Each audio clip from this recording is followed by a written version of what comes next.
So the first thing I thought about with parent communication is I did not talk about parent-teacher conferences. It just totally slipped my mind. So I've had some really awesome questions come up about that. So I want to talk about that first. And then the other thing is other ways to communicate with parents. We have not talked about that. In the training video that if you couldn't make it live, it's posted in the membership under the August category. I talked a lot about classroom management and procedures. And so I'm not going to really cover a lot of that again unless you have any questions.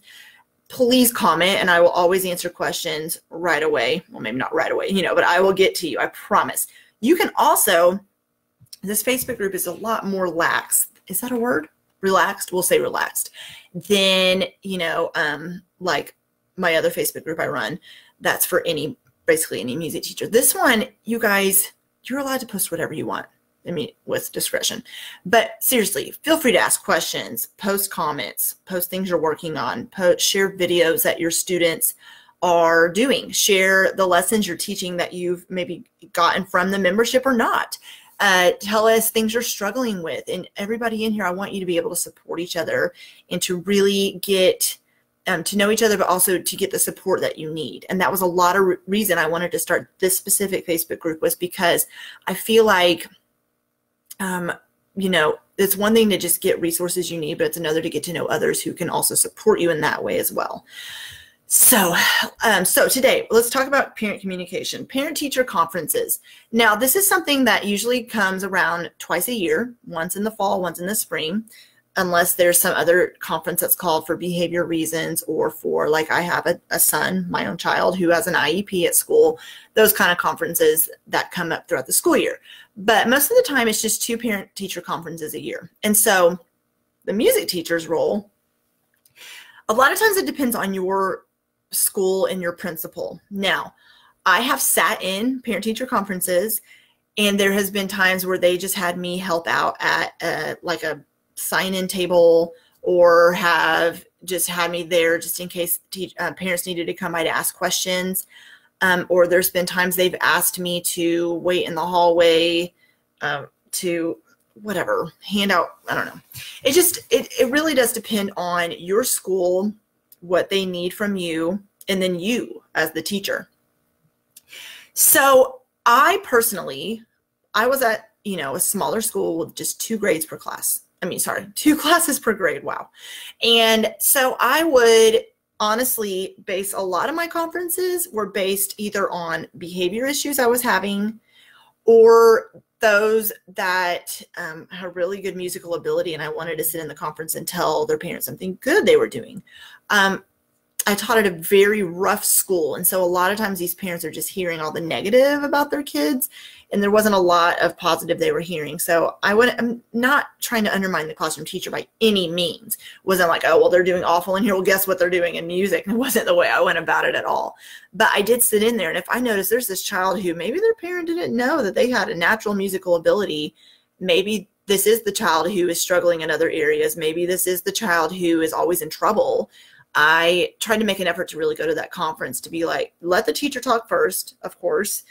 And then when they were done, they say, is there anything else? And you don't want to keep the parent there forever because, their conference time is 15 minutes long. But I would make a point to tell the parent, hey, little Johnny, I don't know if you're aware, but he really can sing. I'm not just saying that, like, this child can really sing. You may want to think about either giving him in private lessons, or he may want to continue. If he's close to middle school age, you could encourage the parent to enroll them in choir, if they can't afford to do private lessons, or maybe sing at their church or something along those lines. A lot of times parents, if it's anything like my own children, there's times other teachers will tell me things and I'm like, what? Because so what I mean by that is sometimes parents will see a different side of their child than the teacher does. And so when a teacher, even a music teacher, tells a parent something about this child, they may have never seen this side of this child at their house before. Maybe they have siblings, and so it's always loud, and they never have a lot of time to have one-on-one time with that kid. Or maybe the child is, busy playing outside, so they never just stop to sing for their parents. Whatever the case may be, sometimes just bringing something like this to the parents' attention, they're like, oh, they just weren't aware. But on the flip side of that, like I said, obviously you have every child in the school. So there's no way you can go to every conference. And a lot of times the conferences overlap. So a lot of times though, if there's this child who maybe I have tried to, and we're going to talk about that in a minute, ways to communicate with parents, but maybe there's a child who I have sent an email home. I have tried to catch this parent in the car line. I have called and they won't answer my phone call, because I'm just going to keep it real with you guys. A lot of times I notice the kids who are the ones who you need, the children who you need to talk to their parents the most are usually the parents you can't get a hold of, or they answer the phone and say things like, oh, my child would never do that, or no, that's not true, or, things like that. So what happens is then I'll say, I really need to talk to this parent. And so a lot of times these are also the parents that won't show up for the parent-teacher conferences. But if it's your lucky day and they do show up, then try to make an effort to sit in that conference. Now, like I said, the child may let the teacher talk first. But what you'll notice is a lot of times if you're having trouble with a student, a lot of times the classroom teacher also is. And so you're going to hear her or him say a lot of the things that you already would be saying, but you're going to kind of tack on the end of that and say, and here's what's happening in music. And then you can also remind this parent, without being rude, still be respectful and be professional, but remind them that you have tried to get a hold of them. Let them know this is not the first time you're trying to talk to them about this issue. And you could even document where you have sent emails and bring it with you to the conference, or document where you've made a phone call or things. I mean, you can't, just write it down and say, this date at this time I did call you and I left a voicemail or whatever. But I think there's nothing wrong with communicating with parents that way. On the flip side of that, a lot of times if you sit in the conference and you're saying something good about a child, about musical talent even, or their behavior is great, you're going to sometimes see that the teacher still has trouble with a certain child that you don't have trouble with in music, because sometimes academically the child is struggling or they're acting out because they just, when they come to music, it's fun to them and they enjoy it. And maybe they're not enjoying math or reading as much. And so they're giving their teacher a hard time. So that's what I wanted to say about parent-teacher conferences. And then the other thing is how to communicate with parents. So the easiest way for a music teacher to communicate with parents is to, if your school has any kind of social media, some kind of, let's say, Facebook page, then simply posting, or maybe it's the PTA, but maybe you could say, hey, can you include this in your Facebook post this week? I need this announcement to go out. So if you're communicating with every, a grade level or everybody in the school, then that's a good way, is to do that. Or another way to communicate is by sending home, obviously, beginning of the year, I already posted that parent letter that can go home at the beginning of the year, and that's in the membership. That was just a sample letter. Yours may look different. It was just to kind of give you ideas of what you could put. I don't think it needs to be super long, just short, sweet, to the point. This is what we're doing. And then you can have more things hanging up like in the hallway by the classroom. So after you've sent home the beginning of the year parent letter, then your school may do something where they send home, I don't know, Tuesday folders. And not every week, you could, if you wanted to, have a what we're doing in music little something that goes home with, but that's a lot of work for you. So mainly if there's a program coming up or something that you're really wanting the parents to know about that their child is working on in music class, then you could send that home in their Tuesday folders with everything else going home. So those are two good ways, I feel like. Facebook or any kind of social media that your school has. I'm talking about the school social media, not like your personal Facebook page. And then a parent letter a newsletter that could go home in Tuesday folders. If you have something important you need all of the class or school or grade level to know about. Ways to personally communicate with parents is to email, like I said, and document it. And email's already documented for you. If you have the sent folder, it's right there. So if the parent can't ever say, oh, you can't go to the principal and say, oh, well, Mrs. Preston never emailed me because I never received it. And you're like, it's right here. So I did, actually, you just didn't open it or you didn't read it. And then another way is phone calls. Now, I had a good question about this in one of my one-on-one phone calls with one of you. She asked me, how do you have time to do phone calls in the music room? And I said, that's a good question, because it is hard. And usually what happens is, for me, the phone was in the back of the classroom. And so immediately, you all know this, if someone walks in your room to talk to you, what happens? The classroom, they just get a little talkative, right? A little rowdy.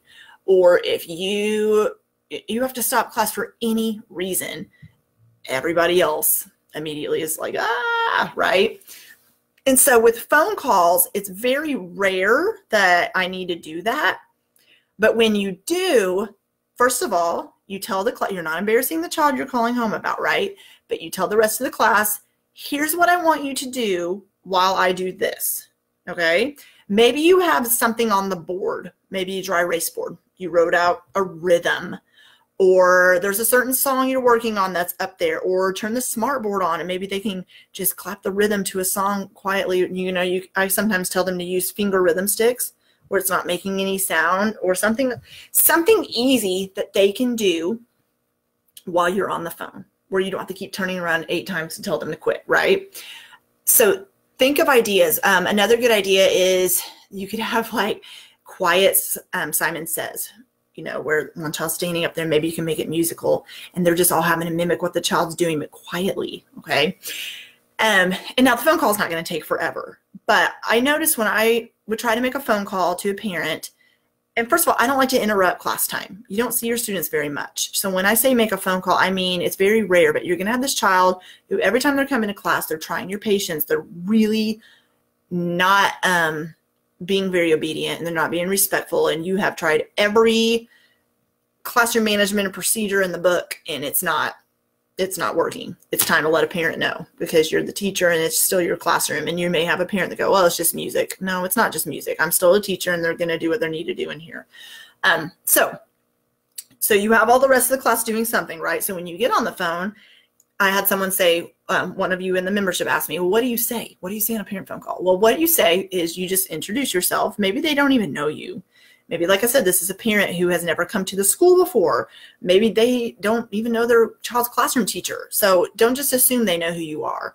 It happens a lot. Hi, I'm going to use myself. Hi, I'm Mrs. Presta. I'm calling about Johnny. And then the parent's going to either sit there in silence and go, or okay, or hi, or something like that. And then you say, I just needed you to know that Johnny's really been acting up in my room, and I have given him multiple opportunities to turn it around. And I have asked him kindly to quit. He's gotten, points taken away, or whatever the school-wide policy is. And you're just going to mention all the things you've done to help him, and it's still going on. Maybe it's been a month of school and little Johnny's still not following directions. So you're like, I just want you as a parent to know this is going on and I need your support and help. Sometimes that's all it takes. It's like a 30-second phone call, and then the parent will say, let me talk to him. Okay, so you get little Johnny over there on the phone, and then you go back to teaching, because that's done. And then when Johnny's done talking, they hang up the phone. Or sometimes what will happen, and this stinks. I'm just going to be honest with you. It does not feel good when the parent acts like they don't care. But sometimes when you tell them all this, and they're going to sometimes say, my child wouldn't do that. Or what are you doing? Or what do the other kids do? Or something like that. They're going to always come to the defense and defend their child for whatever, even if that child is the one totally in the wrong. You just focus on you. You do your part as a teacher. You tell this parent what the child's doing. You document you had this conversation, so if it ever goes to the principal level, you can tell them. Or if the classroom teacher asks, did you call? You say, yes, I did. This is what we said. And then you just explain to the parent what's been happening, what you've done. You don't talk about any other child, and you just ask for their help. What happens from there? If there is no help coming and you feel like it's just very frustrating and there's nothing happening with this child, then maybe talk to your principal or counselor about a solution, because say, this isn't working. I want him to be in the classroom, but he's interrupting every single time he's in here, and I've tried everything.